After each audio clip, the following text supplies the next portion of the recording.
we are going to start this hour with mould and condensation. I'm sure there's plenty of you out there dealing with that problem in your home. Unsightly and unhealthy mould, damp and condensation problems are quite common in our homes, unfortunately. As temperatures drop, condensation becomes a critical issue for homeowners across the country. Left untreated, this moisture transforms into mould, which is known to exacerbate respiratory infections and allergy symptoms. To help us navigate these challenges, I'm joined now on the line by Jerry Galvin. Jerry is with Damprite, provides services in Munster, including Clare. A very good morning to you, Jerry.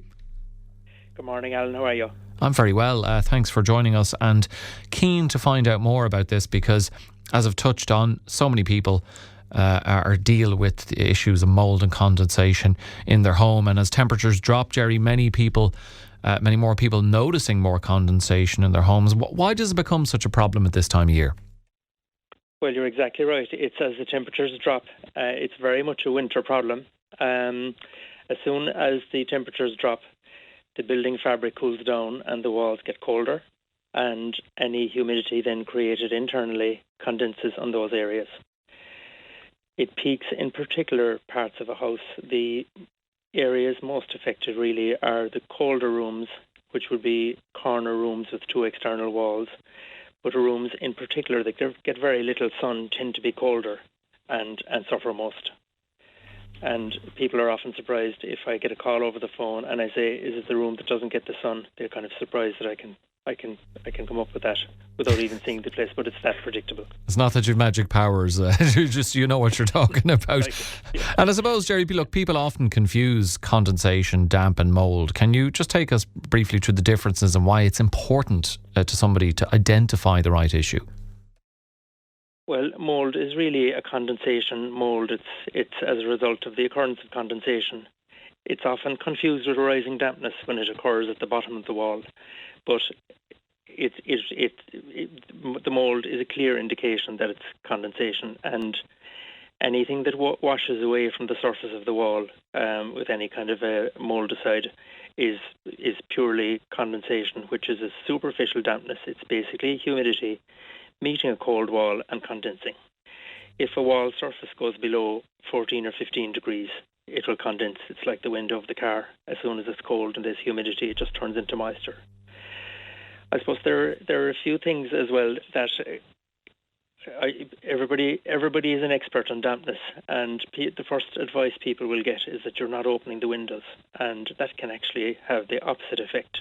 Oh, really? Well, absolutely, and okay. It's the most understandable response to any type of dampness is to open the windows. But while you should open the windows, typically in a bedroom, you should open the window in the morning for about 15 minutes, but then you should close it for the rest of the day, because after the 15 minutes, you're just making the room colder, you're letting in damp, moist air, and it can actually make the problem worse. Well, I think that is going to be, I don't think revelatory is too strong a word to use, Jerry, because I would imagine there are so many people. I raised my eyebrow there, and I think a lot of people listening will have done the same, because that's kind of the go-to response that most people who deal with condensation or mould have, is just, I'll crack the windows open for a while and that'll help somewhat. Yes, open them for a short while, but then close them, just to leave the humidity that built up overnight, because in the average bedroom, an adult will give off about a half litre of moisture overnight, breathing and stuff like that, and that's why your windows tend to get fogged up in the morning. So you would need to open the window in the morning for 15 minutes, but then close it for the rest of the day. You're just making the place too cold. Well, I tell you what, they say every day's a school day, Jerry, and we were all your students there as you dropped that bomb upon us. And actually, just on that, for anyone, I'm sure there's loads out there dealing with mould and condensation. If you have a question for Jerry, do send it in to 086 1800 964. Some of them already coming in, Jerry, but I'll get to those in just a little bit. In terms of, I mentioned respiratory infections and allergies, I guess in particular, you know, those who are already dealing with health issues, maybe the elderly, if they see, nobody wants to see mould or condensation in their home, but they would be particularly at risk. And if they do see it in their home, I guess need to deal with it straight away. And I wonder, do they form a significant proportion of your clientele? They do. Well, the first thing is, if there's any sign of mould appearing, it's a sign that the conditions in the room generally are unhealthy. You've got damp, moist air, and the room probably isn't warm enough. And everything suffers in a cold room. Blankets, pillows, particularly if a headboard is up against an external wall. You'll just find that the pillows and blankets will get musty and mouldy. You'd almost smell it as soon as you put your face on the pillow. So where possible, really, a bed should be placed against an internal wall, which will be warmer in a room where that's possible. I suppose the other main advice I would give, and I know there's a cost implication, but a little bit more heat is a huge help. I would rather see money being spent on heating rather than using a dehumidifier. And again, a dehumidifier is very often a kind of a go-to appliance that people get when they have a lot of humidity. But I'd rather see the energy being used on a heater. It's much more beneficial. It will dry the moisture, but it will also warm up the fabric of the building. Okay. I just wonder, on foot of the revelation about opening the windows and how long you should do that for, Jerry, are there other common mistakes people make when they try to deal with mould themselves that they shouldn't be doing? There are. I mean, I can give you a few very helpful hints that cost very little and will have a huge beneficial effect. First of all, when you're cooking, the extractor hood is a very vital piece of equipment. I know they're noisy, and I know you can't have a conversation while they're on, but they're very, very important because they do remove the humidity when you're cooking. Also, while you're cooking, you should keep the kitchen doors closed. The door going from the kitchen to the hallway or kitchen to another room, keep those doors closed. Have the extractor operational while you're cooking, and if possible for about 15 minutes afterwards, to get rid of the humidity as much as possible, because the kitchen and the bathrooms are the two main sources of humidity in any house. Similarly, when you leave an ensuite or a bathroom after having a shower, make sure the door is closed behind you for at least an hour, during which time you should leave on the extractor for at least 15 minutes after you leave the bathroom. Extractors are great because they're mechanical and they are taking the humidity out. It's going in one direction. And that's an interesting point just on the extractor fan, Jerry. The people who would have a shower, and they might have an extractor fan, but they maybe don't like the noise of it, and they'll say, I'll just crack the window in the bathroom open for a while and let all the kind of the condensation out that way. But I suppose that goes back to your point about cold air. Exactly. People tend to forget about closing the window, and then they go in 2 hours later and the bathroom is freezing.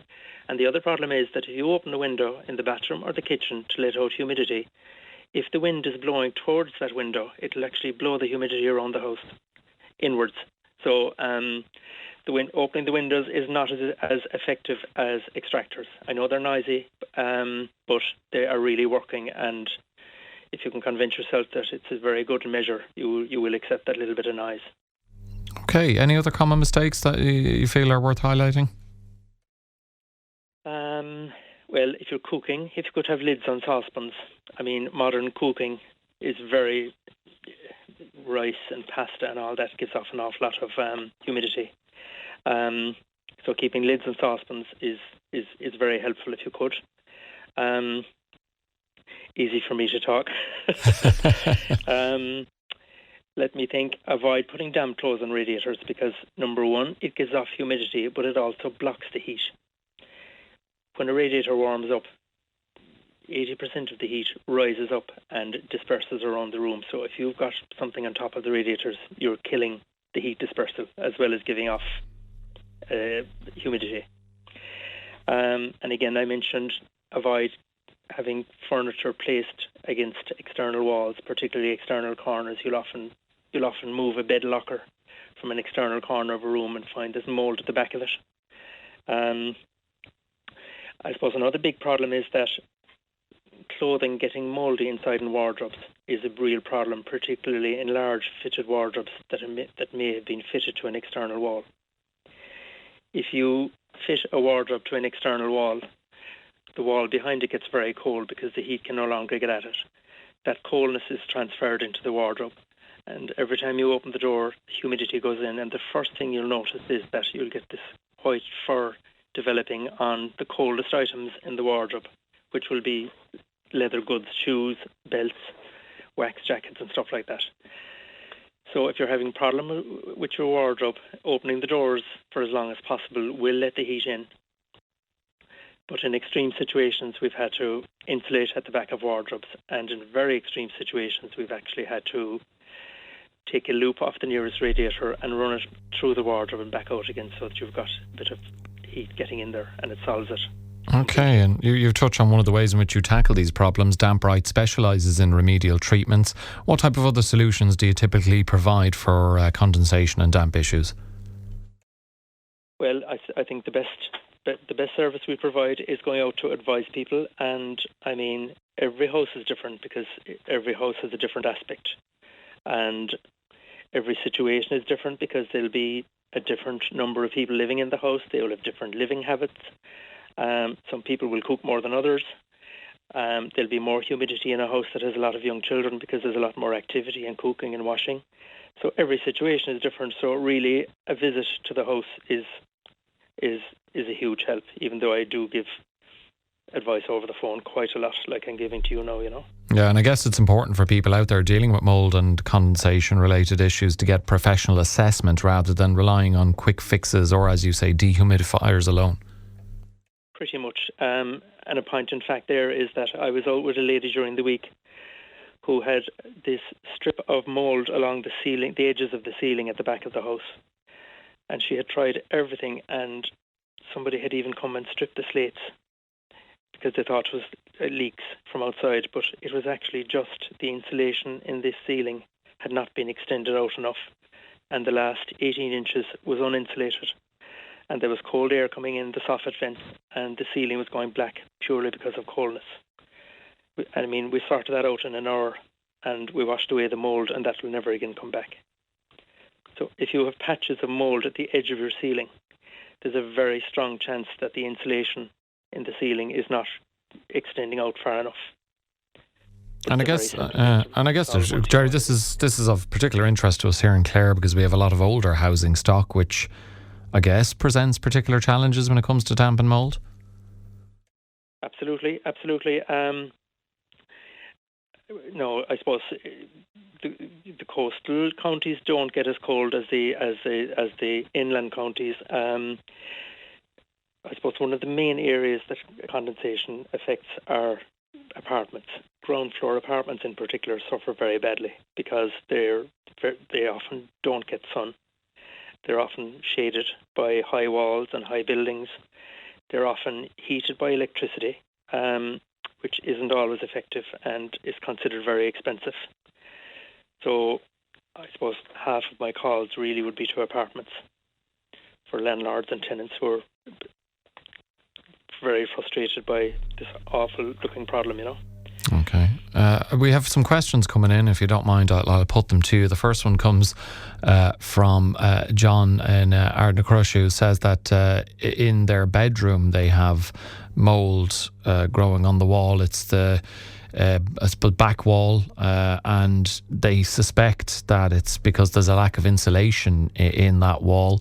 How should they go about tackling that? Perhaps, I know earlier on you mentioned, Jerry, maybe moving the bed to one of the other walls, but how else should they really tackle that to get rid of that problem?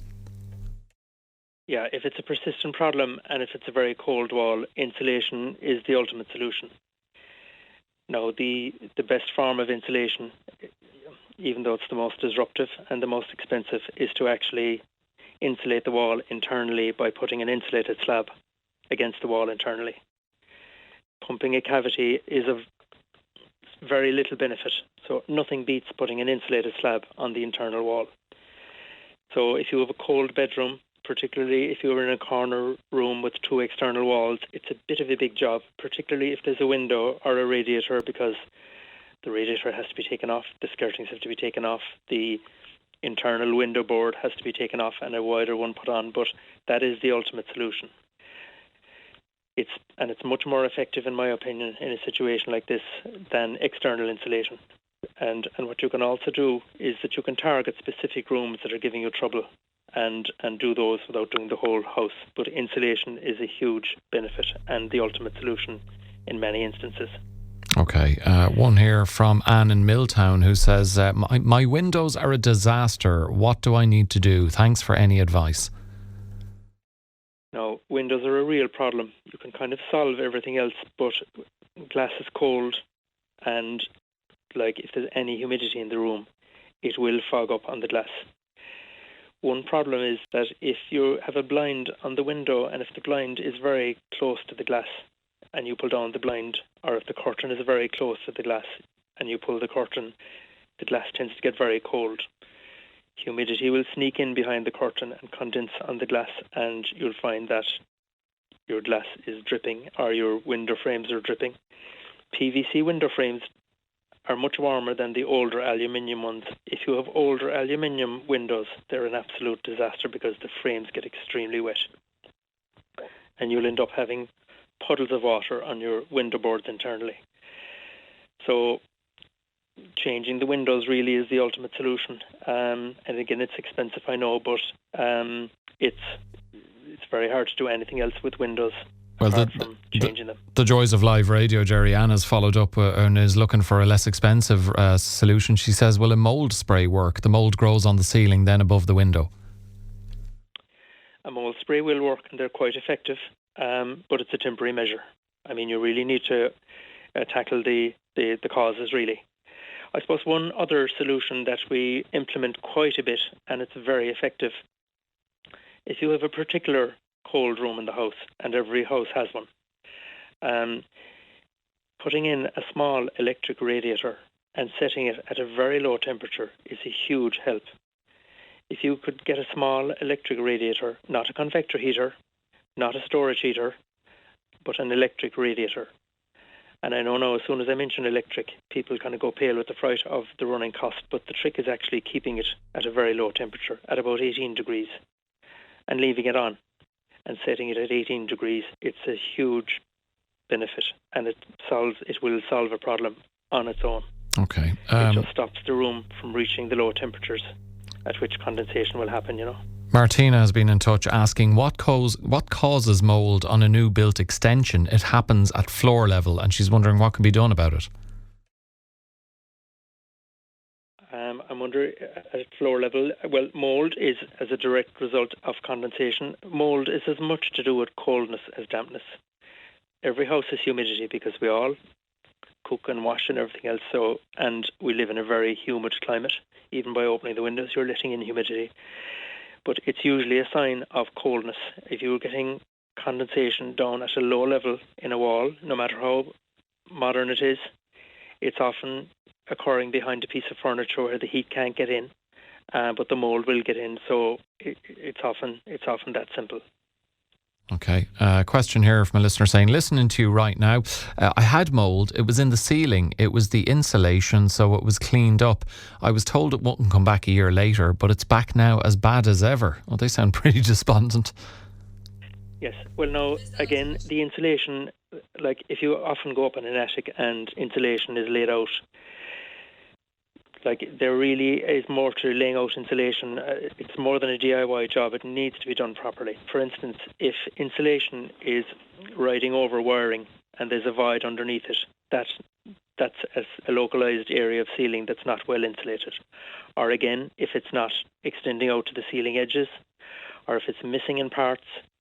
A lot of tradesmen might go up into an attic and they'll lift up a bit of insulation to look at something, and they mightn't always put it back down. So the insulation really is very important. Sometimes then people get a second layer of insulation to put in more insulation in the attic, but it's very important that the first layer is done properly before the second layer goes on top of it. Ceiling insulation is just very effective, and if it's missing, you can end up with problems, but it's a very simple thing to fix because you have access to the attic. Okay, well played, Jerry. Thank you so much for all that fantastic advice. It's clear from the messages coming in that you're going to be in business for quite a while, because there's a fair few people dealing with mould and condensation, and that's just Clare, of course, you're servicing Munster in general. Jerry Galvin there with Damprite. Jerry, thank you so much for joining us on the show and providing us with some invaluable advice, and happy Christmas to you. No problem. Thanks, Alan. Thank you very much.